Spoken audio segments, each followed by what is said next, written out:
Hello students. Last session के अंदर हमने फोटोइलेक्ट्रिक इफेक्ट और मैटर वेव को स्टडी किया। इस सेशन के अंदर हम स्टडी करेंगे एटम की। मॉडर्न फिजिक्स के सेशन के अंदर हम एटॉमिक स्ट्रक्चर और इससे रिलेटेड जो मॉडल हमें डिफरेंट डिफरेंट साइंटिस्ट ने दिए उनको स्टडी करेंगे। इसके अलावा हम हाइड्रोजन स्पेक्ट्रम जो है उसको भी स्टडी करेंगे और उनसे रिलेटेड जो क्वेश्चंस एग्जाम में आते हैं उनको देखेंगे। ठीक है, तो सबसे पहले हम स्टार्ट करते हैं एटॉमिक मॉडल से। तो देखिए, ये सबसे पहले क्वेश्चन आता है कि ये जो मॉडल है उसका मतलब क्या हुआ। कि एक एटॉमिक मॉडल है उसका मतलब क्या हुआ। तो मॉडल मतलब एक सिंपली एक आइडिया या hypothesis based on logical and scientific fact. Okay, तो डिफरेंट डिफरेंट साइंटिस्ट की एटम के लिए अलग अलग जो है वो एक आइडिया था, हाइपोथेसिस थी। तो उसको हम मॉडल कहते हैं। जब एक मॉडल को हम साइंटिफिक एनालिसिस करते हैं और एक्सपेरिमेंट बेस पे उसे प्रूफ करते हैं तो वो मॉडल जो है उसे हम फिर थ्योरी से डिनोट करते हैं। तो मतलब क्या हुआ कि कोई भी मॉडल जो है वो कब एक्सेप्ट होता है, जब उसको हम एक्सपेरिमेंट बेस पे वेरीफाई करते हैं और उसके बाद उस मॉडल को हम एज ए थ्योरी रिकॉग्नाइज करते हैं। ओके, तो सिंपल वर्ड में क्या हम क्या कह सकते हैं कि जैसे कि हर थ्योरी जो है वो कैसे बनी है मॉडल को जस्टिफाई करके। तो हम ये बोल सकते हैं कि हर एक थ्योरी जो है is model, but every model is not theory. So after more and more clarity about substance, various new model like Dalton, Thomson, Rutherford, Bohr etcetera come into picture. ठीक है, तो एटॉमिक मॉडल जो है उसमें सबसे पहले हम स्टडी करेंगे डॉल्टन्स एटॉमिक मॉडल। तो ये सबसे बेसिक और सबसे पहला एटॉमिक मॉडल है जिसमें डॉल्टन ने अज्यूम किया कि जब हम किसी मैटर को डिवाइड करते हैं तो डिवाइड करते करते एक ऐसी स्टेट आती है कि उसके बाद हम किसी उस मैटर को और डिवाइड नहीं कर सकते। उस स्टेट को उन्होंने उसकी एटॉमिक स्टेट बोली।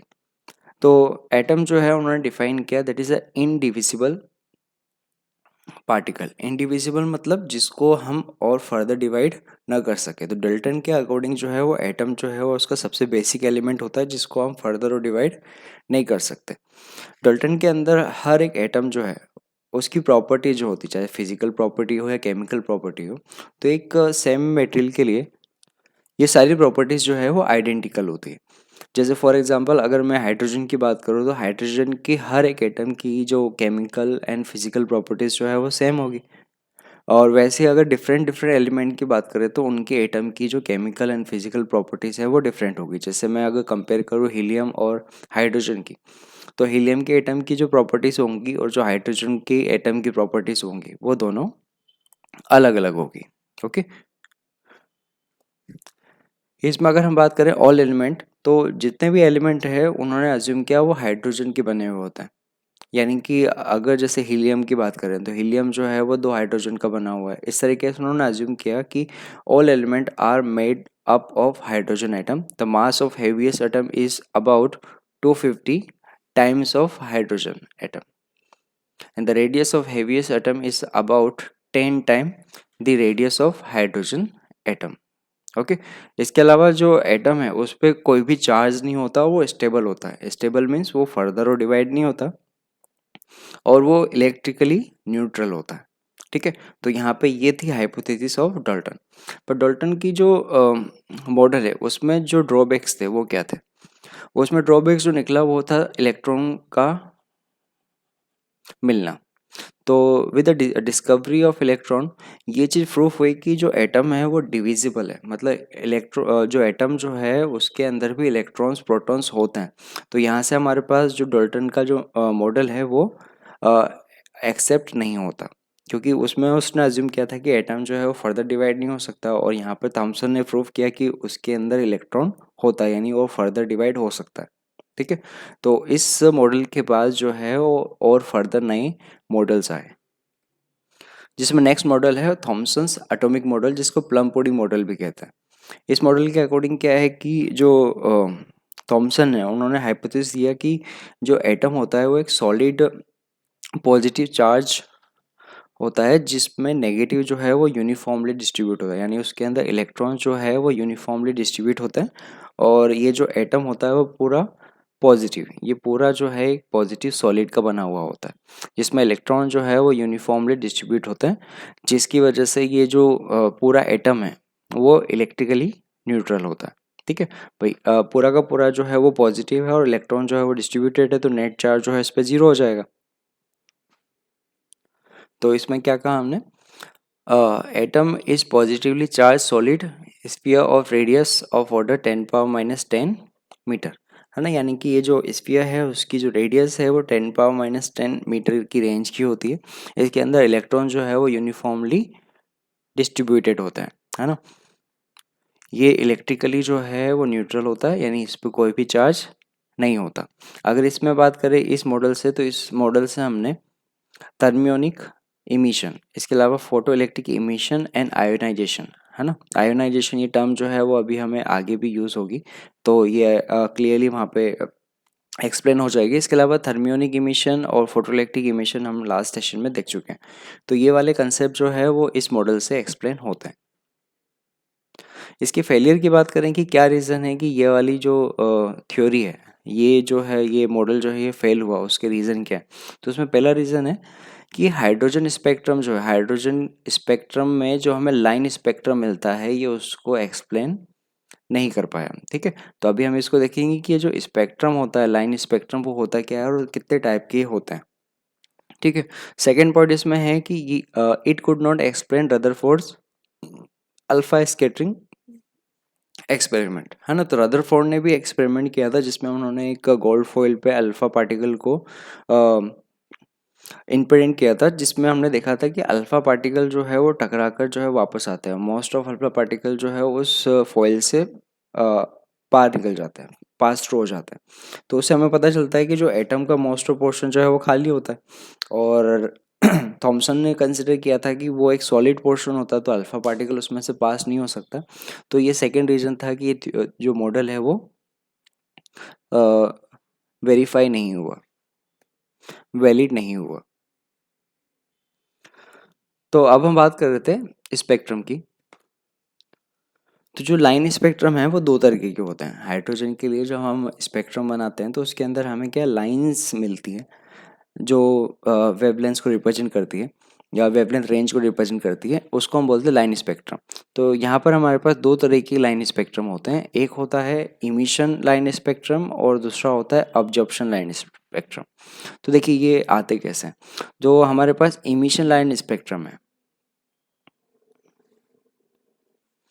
वो कैसे आता है, तो व्हेन एटॉमिक गैस और vapour at pressure less than atmospheric pressure is excited by passing electric charge, the emitted radiation has a spectrum which contains certain specific bright lines only. The emission line constitute emission spectrum. Okay तो जब हम क्या करते हैं किसी tube के अंदर gas को फील करते हैं जिसका प्रेशर जो है एटमॉस्फेरिक प्रेशर से कम है, और उसके अंदर जब हम इलेक्ट्रिक डिस्चार्ज करते हैं तो उससे होता क्या है कि जो एटम है उसमें इलेक्ट्रॉन जो है वो एक्साइटेड लेवल में आ जाते हैं। ठीक है, अब इस गैस को जब हम किसी स्क्रीन पे रखते हैं तो ये जो इलेक्ट्रॉन जो है वो एक्साइटेड स्टेट से अपनी एनर्जी जो है इमिट करके वापस ग्राउंड स्टेट में आते हैं, और वो जो वेवलेंथ इमिट करता है वो हमें वहाँ पर स्क्रीन पे मिलते हैं।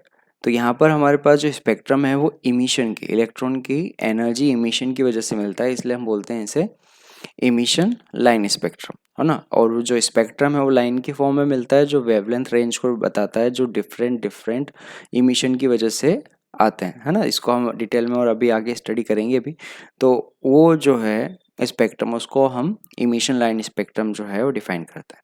दूसरा हमारे पास होता है sorry wavelength of emission line of different element are different. तो दूसरे अलग अलग वेवलेंथ के लिए अगर बात करेंगे तो अलग अलग वेवलेंथ के लिए जो इमिशन लाइन है वो अलग अलग आएंगी, क्योंकि वो जो लाइंस है वो पर्टिकुलर वेवलेंथ रेंज को रिप्रेजेंट कर रहे हैं। तो हर अलग अलग इमिशन के लिए जो वेवलेंथ होगी वो अलग अलग होगी। अब हम बात करते हैं अब्जॉर्प्शन स्पेक्ट्रम की। तो एब्जॉर्प्शन लाइन स्पेक्ट्रम के लिए हम करते क्या है, जो गैस हमने ली है गैस के पास हम क्या करते हैं कि जो लाइट वाइट लाइट जो है वो हम इस पे इंसिडेंट करते हैं। वाइट लाइट इंसिडेंस मतलब वाइट लाइट जो है उसके अंदर जीरो से लेकर इन्फाइनाइट हर तरीके की वेवलेंथ इंक्लूडेड होती है। तो जब वो लाइट जो है उस एटम से पास होती है, उस गैस से पास होती है, तो उसमें होता है क्या है कि जो एटम के इलेक्ट्रॉन्स होते हैं वो पर्टिकुलर वेवलेंथ ऑब्जर्व कर लेते हैं, जिससे हमें होता है कि जो उस गैस के पीछे की तरफ जो डार्क स्क्रीन है वहाँ पर हमें लाइन स्पेक्ट्रम मिलते हैं। वो लाइन स्पेक्ट्रम जो है वो पर्टिकुलर वेवलेंथ के ऑब्जर्प्शन की वजह से आता है, क्योंकि उस डार्क स्क्रीन पे वो वेवलेंथ मिसिंग होती है जो एटम ने ऑब्जर्व कर ली है। तो इस वजह से वहाँ पर जो है वो हमें लाइन स्पेक्ट्रम मिलता है। ये स्पेक्ट्रम जो है वो पर्टिकुलर वेवलेंथ के ऑब्जर्प्शन की वजह से हमें मिलता है। ठीक है, तो इमिशन और ऑब्जर्प्शन इनके नाम की तरह ही है। इमिशन स्पेक्ट्रम जो है वो पर्टिकुलर वेवलेंथ के इमिशन की वजह से मिलता है, और जो ऑब्जर्प्शन लाइन स्पेक्ट्रम है वो पर्टिकुलर वेवलेंथ के ऑब्जर्प्शन से मिलता है।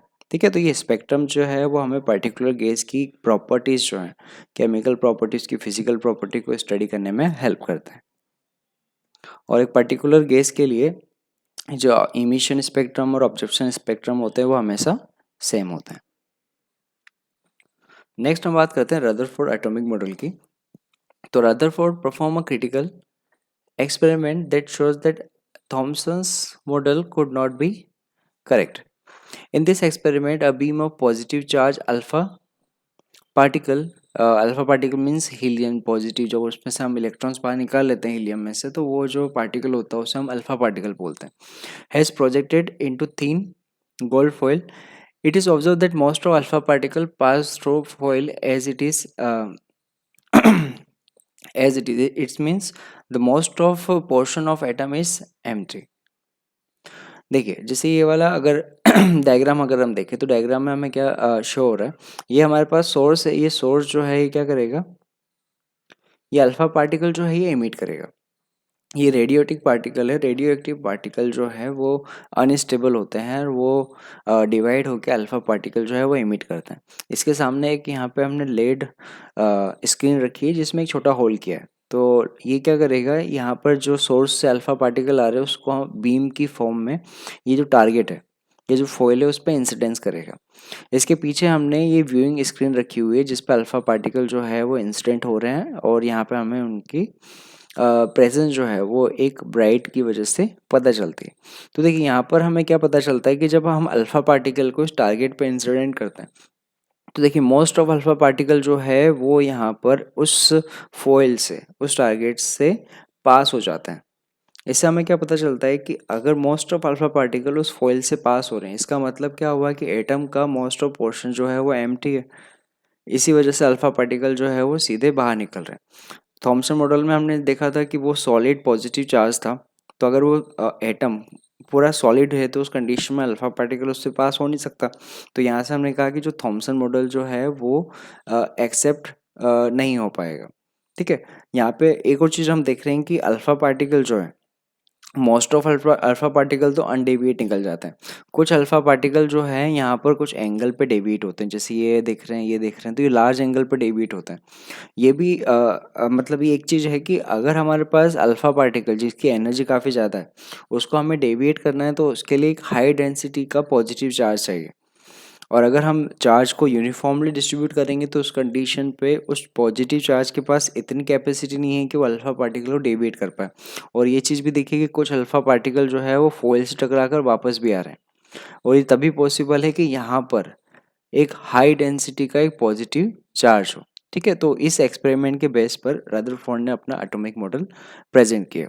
ठीक है, तो हमने यहाँ पे क्या स्टडी किया कि Thomson model is assumed true that positive charge is spread uniformly in volume of atom, then alpha particle can never experience such a large repulsive due to which it will be deflected by such large angle, है ना। Simple सी बात है कि अगर Thompson model के according अगर हम उसे यूनिफॉर्म डिस्ट्रीब्यूटेड पॉजिटिव चार्ज मान लें तो उस कंडीशन में अल्फा पार्टिकल इस लार्ज एंगल पे डेविएट नहीं हो सकता। ठीक है, तो इस बेसिस पर रदरफोर्ड ने अपना मॉडल लिया। उन्होंने क्या अज्यूम किया, positive charge in atom was concentrated in region that was small related to size of atom। यानी कि जो पॉजिटिव चार्ज जो थॉमसन ने माना था, थॉमसन ने क्या कहा था, थॉमसन ने कहा था कि पॉजिटिव चार्ज पूरे एटम में यूनिफॉर्मली डिस्ट्रीब्यूट होता है। पर यहाँ पर रदरफोर्ड ने क्या प्रूव किया कि ये जो पॉजिटिव चार्ज है ना, वो पूरी एटम के अंदर जो है यूनिफॉर्मली डिस्ट्रीब्यूट नहीं होता, ये एटम के एक छोटे से रीजन के अंदर कॉन्सेंट्रेट होता है। इसकी वजह से होगा क्या कि अगर पूरा पॉजिटिव चार्ज एक छोटे से रीजन में कॉन्सेंट्रेट होगा तो वहाँ पर पॉजिटिव डेंसिटी जो है वो काफ़ी ज़्यादा होगी। उस कंडीशन में पॉसिबिलिटी है कि अल्फ़ा पार्टिकल को हम डेविएट कर पाएँ। अल्फ़ा पार्टिकल को डेविएट करने के लिए हमें हाई पॉजिटिव डेंसिटी रिक्वायर्ड है। इस हाई पॉजिटिव डेंसिटी जो है उस रीजन को हम बोलते हैं न्यूक्लियस। ओके, तो एटम का वो रीजन जहाँ पर पूरा पॉजिटिव चार्ज जो है एक छोटे से रीजन के अंदर कॉन्सेंट्रेटेड होता है, उसको हम बोलते हैं न्यूक्लियस। पूरे एटम का साइज अगर देखें तो न्यूक्लियस का साइज उसका नेग्लिजिबल होता है। यानी अगर हम ये चीज़ देखें कि अगर न्यूक्लियस का साइज जो है 10⁻⁻15 है, रेंज का है, और एटम का जो साइज होता है वो 10⁻10 मीटर के रेंज का होता है। यानी अगर कंपेयर करें हम, है ना, जो न्यूक्लियस है, न्यूक्लियस का साइज जो है वो 10⁻15 मीटर के ऑर्डर का होता है, और जो एटम का साइज है वो 10⁻10 मीटर के ऑर्डर का होता है। ये डिफरेंस ऐसा है कि अगर हम अज्यूम करेंगे कि ह्यूमन की हाइट जो है वो अगर न्यूक्लियस के बराबर है, तो जो एटम जो होगा वो पूरी अर्थ के बराबर होगा। यानी इस ऑर्डर का डिफरेंस होता है साइज ऑफ न्यूक्लियस और साइज ऑफ एटम में। ठीक है, तो देखिए यहाँ पर ये मॉडल है रदरफोर्ड का। उसके अकॉर्डिंग जो पूरा पॉजिटिव चार्ज है, ये पॉजिटिव चार्ज छोटे से रीजन के अंदर कॉन्सेंट्रेटेड होगा। ठीक है, तो इस वजह से अल्फा पार्टिकल जो है वो डेविएट हो पाता है। उन्होंने अज्यूम किया जो इलेक्ट्रॉन्स जो होते हैं इस पॉजिटिव रीजन के अराउंड जो है सर्कुलर पाथ में रहते हैं। ठीक है, तो अब देखिए यहाँ से जो अल्फा पार्टिकल इस पॉजिटिव रीजन से काफ़ी दूर है, उनका डेविएशन जो है वो नेग्लिजिबल है। यानी अल्फा पार्टिकल जो है वो इस पॉजिटिव रीजन से जितने दूर होते हैं उनका डेविएशन एंगल उतना कम होता है। जैसे जैसे हम देखते हैं कि अल्फा पार्टिकल जो है ना, अल्फा पार्टिकल जो है ये न्यूक्लियस के पास आता है, तो जो डेविएशन एंगल है,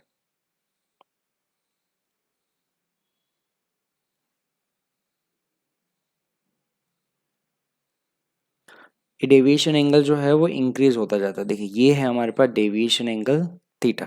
ठीक है, तो इस वाले केस में, पहले वाले केस में डेविएशन एंगल 0 था। जैसे जैसे हम पास आ रहे हैं डेविएशन एंगल जो है वो इंक्रीज हो रहा है। देखिए इस केस में डेविएशन एंगल जो है वो काफ़ी ज़्यादा है ना। अगर हम यहाँ पे देखें इस वाली कंडीशन में, जो रेयर कंडीशन होती है जिसमें हम देखते हैं कि अल्फा पार्टिकल जब न्यूक्लियस की लाइन में आता है, तो उस कंडीशन में होगा क्या, उस कंडीशन में अल्फा पार्टिकल को इतना रिपल्सिव फोर्स मिलेगा कि वो इस डिस्टेंस पे आके रुक जाएगा और उसके बाद अपनी डायरेक्शन रिवर्स कर लेगा। ठीक है, तो ये वाली जो डिस्टेंस होती है उसे हम बोलते हैं इसकी क्लोजेस्ट अप्रोच, है ना, closest approach of alpha particle. यानी अल्फा पार्टिकल कितनी क्लोज तक आ पाया और फिर बाद में वो अपनी डायरेक्शन चेंज कर लेगा।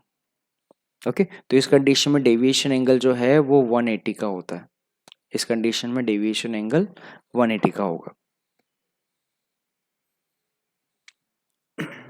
तो अब हम बात करते हैं फेलियर कि ये जो रदरफोर्ड मॉडल है इसके अंदर क्या ड्रॉबैक्स है जिसकी वजह से ये मॉडल जो है ये फेल हुआ। तो इसमें सबसे पहला रीज़न जो है, it could not explain the line spectrum of H atom. देखिए जो रदरफोर्ड है उन्होंने अज्यूम किया कि जो पॉजिटिव चार्ज है वो एक छोटे से रीजन में, ये जो है ये छोटा सा रीजन, इसके अंदर ये पॉजिटिव चार्ज जो है वो कॉन्सेंट्रेट होता है, और जो इलेक्ट्रॉन्स है, इलेक्ट्रॉन्स इसके अराउंड जो है, ये नेगेटिव चार्ज जो है इसके अराउंड सर्कुलर पाथ में घूमते रहता है।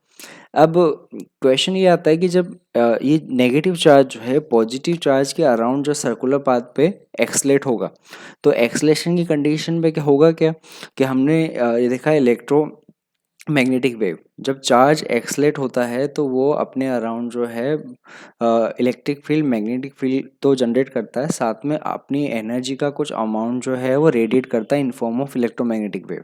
तो अगर यहाँ पे एक नेगेटिव चार्ज जो है पॉजिटिव चार्ज के अराउंड अगर एक्सलेट होगा तो ये कुछ अमाउंट ऑफ एनर्जी जो है वो लगातार रेडिएट करता जाएगा फोटोन की फॉर्म में, एच न्यू या एच सी अपॉन लेमडा। यानी अगर इलेक्ट्रॉन लगातार अपनी एनर्जी अगर इमिट करेगा तो उस कंडीशन पे जो हमारे पास हाइड्रोजन स्पेक्ट्रम है, हाइड्रोजन स्पेक्ट्रम जो है वो कंटिन्यू मिलना चाहिए। यानी हाइड्रोजन स्पेक्ट्रम में हमें जीरो से लेकर इन्फाइनाइट सारी वेवलेंथ जो है वो मिलनी चाहिए, है ना। तो इस कंडीशन पे जब अगर हम ऐसा अज्यूम करते हैं कि रेडिएशन कंटिन्यू है तो उस कंडीशन में हाइड्रोजन स्पेक्ट्रम जो है वो कंटिन्यू होना चाहिए था।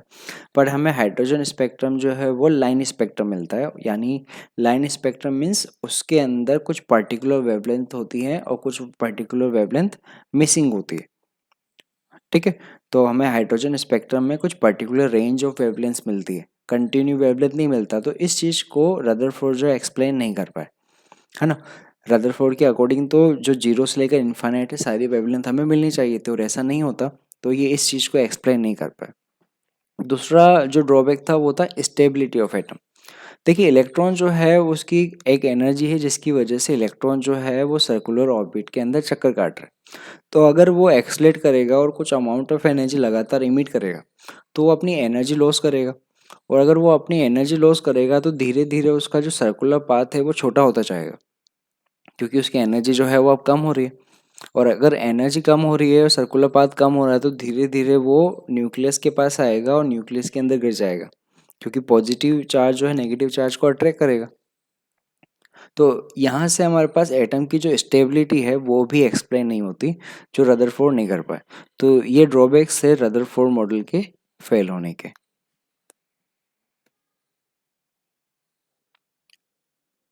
तो अब इसमें देखते हैं determination of distance of closest approach. तो देखिए हमने कंडीशन बताई थी कि जब अल्फा पार्टिकल जो है वो न्यूक्लियस के क्लोजेस्ट डिस्टेंस पे आता है और अपनी डायरेक्शन रिवर्स करके वापस चला जाता है, तो उस डिस्टेंस को हम बोलते हैं आर नॉट या फिर क्लोजेस्ट अप्रोच। देखिए जैसे कि यहाँ पर कोई ये अल्फा पार्टिकल है, ठीक है, और ये स्टेशनरी यहाँ पे न्यूक्लियस है।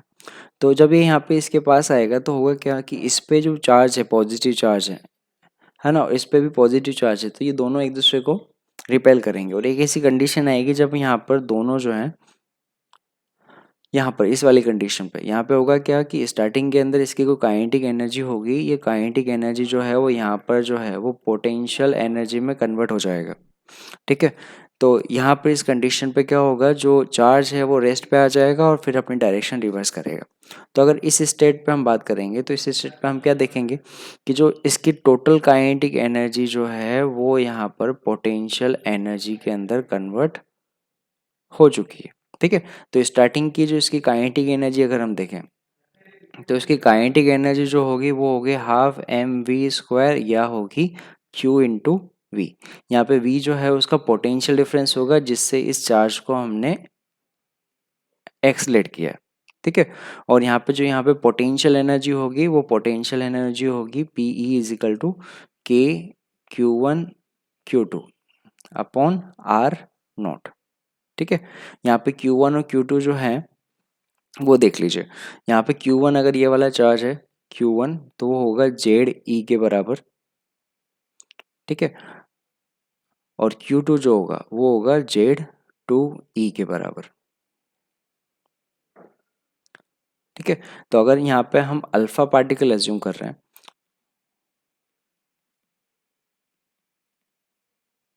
तो यहाँ पे Z1 जो है ना, Z1 जो है वो हो जाएगा 2, यानी कि Q1 चार्ज जो होगा वो हो जाएगा 2E के बराबर। और यहाँ पे फॉइल जो है उसके लिए अगर यहाँ पे Z यूज़ करते सिंपली Z, है ना, फॉर फॉइल, तो यहाँ पे हम सिंपली जो है Z2 को Z यूज़ करेंगे तो जो Q2 होगा वो होगा यहाँ पर ZE के बराबर, ठीक है। तो अब हम ये रिलेशन यहाँ पे रख देते हैं, kinetic energy is equal to potential energy,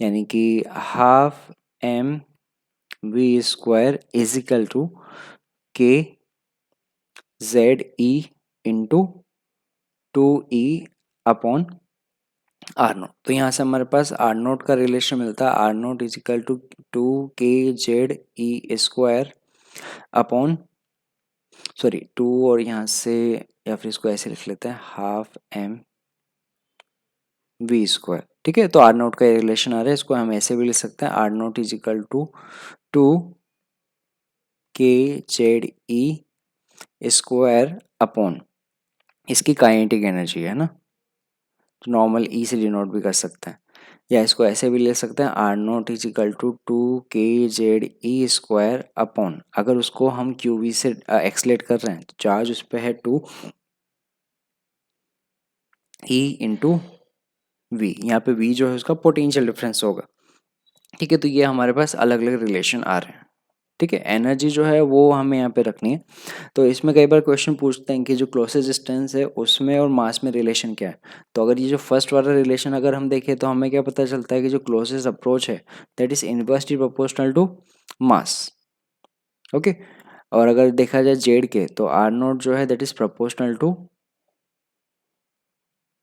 Z. ठीक है, तो इससे रिलेटेड कुछ इलस्ट्रेशन देखते हैं जिससे हमें ये कंसेप्ट थोड़ा क्लियर हो।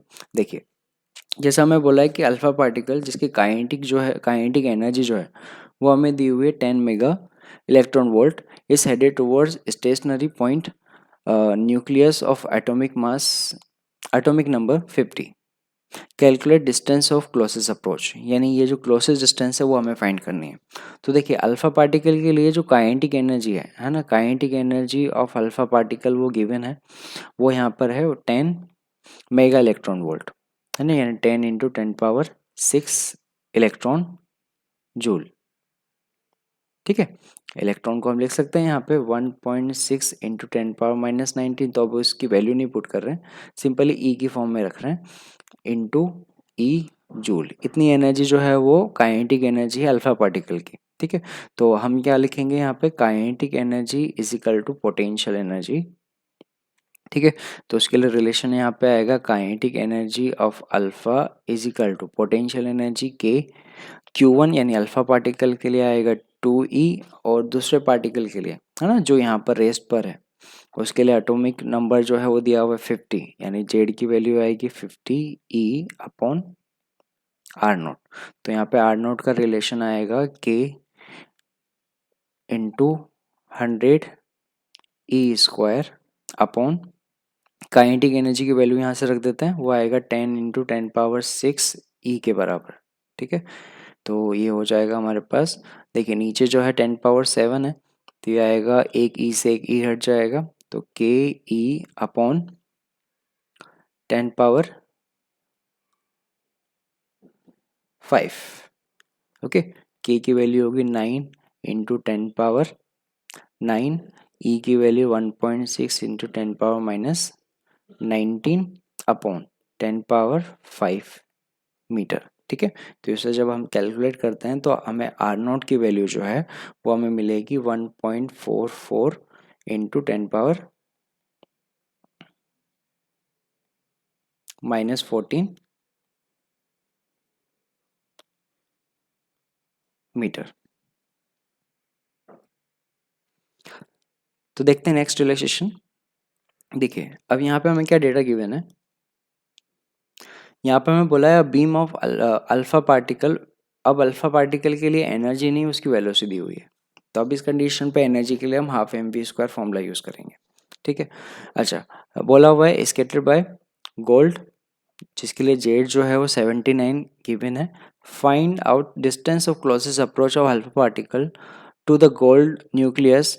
The value of charge upon mass for alpha particle is 4.8 into 10⁷ coulomb per kg, है ना। तो देखिए, ये जो डेटा हमें गिवन है वो क्या है, ये हमें दिया हुआ है charge on alpha particle upon mass. Charge on alpha particle मतलब 2E अपॉन m, ये हमें गिवन है, that is 4.8 into 10⁷ coulomb per kg। ठीक है, वेलोसिटी ऑफ अल्फा पार्टिकल जो है वो गिवन है 2.1 इंटू 10⁷ मीटर पर सेकेंड। ठीक है, तो अब इसमें रिलेशन जो है वो सबसे पहले हम रिलेशन लिखते हैं। देखिए, इसका रिलेशन हमारे पास आएगा ½ mv², है ना, वेलोसिटी जो है यहाँ पे alpha particle that is equal to potential energy, यानी के Q1 जो है चार्ज ऑन अल्फा पार्टिकल होगा, और 79E charge on gold nucleus होगा, अपॉन R0। तो यहाँ से हमारे पास R0 का रिलेशन आएगा, R0 is equal to K2E 79E upon है ना, half M v alpha square. ठीक है, तो अब इसको हम थोड़ा सिंप्लीफाई कर लेते हैं। देखिए हमें जो वैल्यू है वो दी हुई है 2e/m की, तो इसको हम ऐसे लिख लेते हैं k 2e/m। ठीक है, 2 को भी यहाँ ले आते हैं, जो नीचे वाला 2 है वो ऊपर आ जाएगा, 2e/m इंटू 79e अपॉन नीचे बचेगा वी अल्फा स्क्वायर, है ना। तो जो वैल्यू है वो हम पुट कर देते हैं, 2k की वैल्यू होगी 9 इंटू 10 पावर 9 इंटू 2e/m हमें गिवन है 4.8 इंटू 10 पावर 7 इंटू 79, ई की वैल्यू होगी 1.6 इंटू 10 पावर-19। ओके, और यहाँ पे वी वेलोसिटी जो है अल्फा पार्टिकल की वो गिवन है 2.1 इंटू 10 पावर 7 स्क्वायर। ठीक है, तो इसको अगर हम सिंप्लीफाई करेंगे तो यहाँ पे हमारे पास क्लोजेस्ट अप्रोच जो है वो आ जाएगी 2.5 इंटू 10 पावर-14 मीटर। ठीक है, तो ये क्लोजेस्ट अप्रोच जो है वो ये भी रिप्रेजेंट कर रहा है कि जो न्यूक्लियस का साइज जो है वो 10 पावर-15 के अप्रोच होगा। तो यहाँ पे हमारे पास जो क्लोजेस्ट अप्रोच है वो आई है 2.5 इंटू 10 पावर-14 मीटर। ओके।